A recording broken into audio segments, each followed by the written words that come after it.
আরো বড় হতে হবে।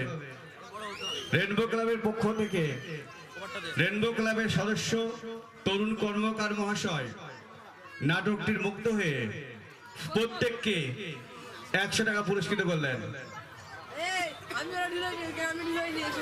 আর আমাদের এই ছোট্ট নাটকটি যিনি লিখেছেন, রচনা করেছেন, নির্দেশনা দিয়েছেন দেওয়াশিস মহাশয়কে স্বপন খাঁ কোলাবেরিয়ায় বাড়ি 50টি টাকা পুরস্কৃত করিল।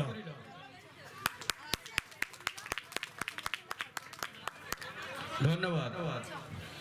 আমরা দেবাশিস ছিলেন ক্ষুদ্র প্রচেষ্টার জন্য ওনাকে আমরা বরণ করে নেব।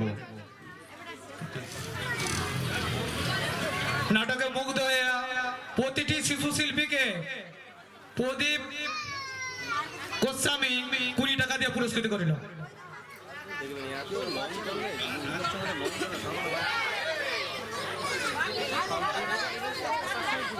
মঞ্চে আসার জন্য অনুরোধ করছি রেনবো ক্লাবের সভাপতি অর্জিত মল্লিক মহাশয়।